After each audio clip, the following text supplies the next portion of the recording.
Hi, my name is Meritt. I'm from Harrison, Arkansas, and I'm a freshman majoring in international business here at the University of Arkansas. I have chosen to discuss the painting Rosie the Riveter by Norman Rockwell.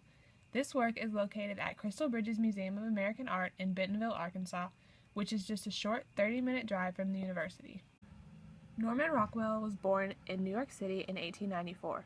Growing up, he always knew that he wanted to be an artist. Because of this, Rockwell had an extensive art education. He began by enrolling in art classes at the Chase School of Art.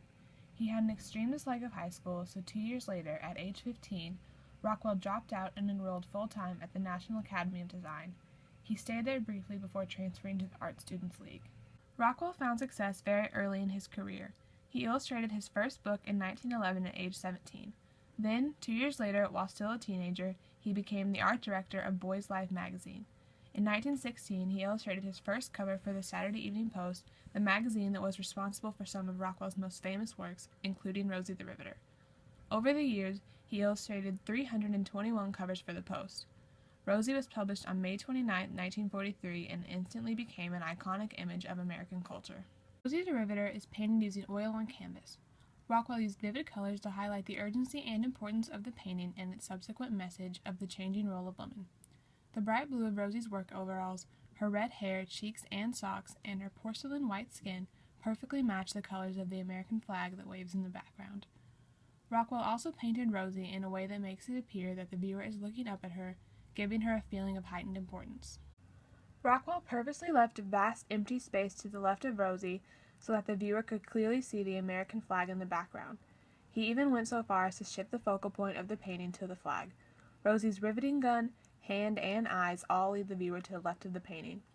He painted the stripes of the flag with thick, curved lines to give the impression that the flag is waving in the wind. Rockwell's depiction of Rosie the Riveter clearly portrays the new wave of feminism that was occurring as a result of World War II.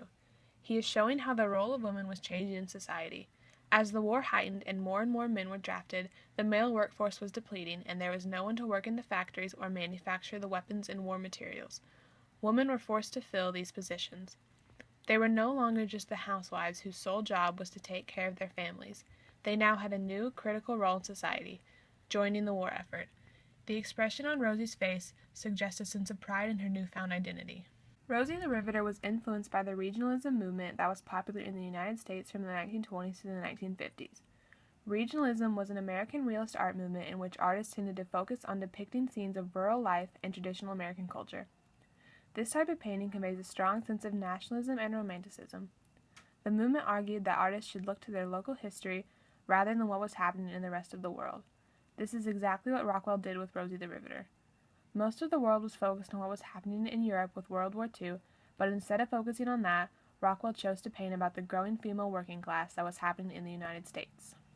In addition to regionalism, Rosie the Riveter contains aspects of the closely related artistic movement, social realism. This style of painting is often affected by economic and political events and usually has political undertones. Norman Rockwell was known for illustrating images that sum up America's culture and spirit. Rosie the Riveter tells an important story of what was happening both culturally and politically in the country at that time. Under Rosie's feet lies a tattered copy of Adolf Hitler's Mein Kampf, conveying the message that even working-class American women not directly fighting in the war are superior to Hitler. Finally, Rockwell also drew influence from Renaissance painting to emphasize the political undertones in Rosie the Riveter. The illustration draws significant comparisons from Michelangelo's prophet Isaiah. Rockwell mirrored Rosie's body position from how Isaiah was sitting in the painting. He even went so far as to mirror the curve of Isaiah's robes with the curve of the cord of Rosie's riveting gun. This is significant because the prophet Isaiah was said to be sent by God to convert the wicked from their sinful ways and trample evildoers underfoot, just as Rosie was sent to trample Hitler and the Nazis in the war. There is even a faint halo above Rosie's head, made up of wires and cables, furthering Rosie's supposed sainthood. Rockwell is one of America's most loved artists. His illustrations do a wonderful job embodying exactly the feeling that was occurring in America at the time. This is especially true of Rosie the Riveter. Over the years, this painting has become a symbol of not only American culture, but also the feminist movement. Rosie the Riveter has become a figure that is instantly recognized by people of all ages, and I am confident that she will continue to stand the test of time.